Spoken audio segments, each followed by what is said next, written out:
This is going to be a quick video letting you guys know that for my patrons, I have released the M4 model that I use for my FPS plugin.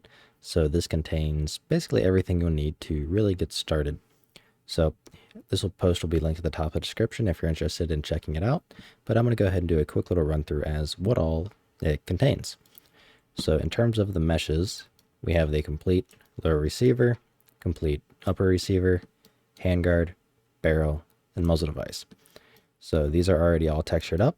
Everything has its bakes and is good to go. And the lower receiver is left just plain. So if you wish to draw on it, do whatever you want, you have the ability to easily do so. So what all this contains is obviously the meshes. We also have a Blender file, and that contains a rigged up version of it. So everything's already rigged and good to go. You can use it as you wish. I can click everything correctly. It also comes with the baked or the high and low poly that are already exploded to be used for baking. So obviously here's the high poly. Oops. And here's the low poly. It comes with all the bakes already set. So if we look at the low receiver, here we have all of its bakes. Same thing for the upper receiver. We have all of its bakes. We have all the textures exported out.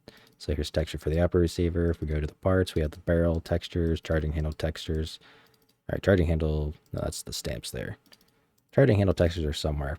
Not exactly the most organized, but all that kind of stuff. And it also contains the marmoset file. So that's the one that I'm working in right now.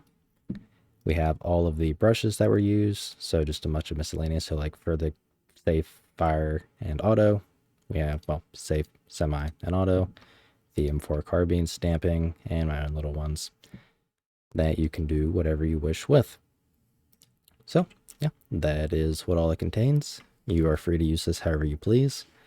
One thing I'm not entirely sure on, I don't know, because I did go ahead and use the Geisley logo. Might have to change that. Not entirely sure, but it's also in a part of the firearm that no one's really going to notice. So anyways, that is going to be all. As always, well, like I said earlier, this will be linked in the top of the description, and I'll see you in the next video.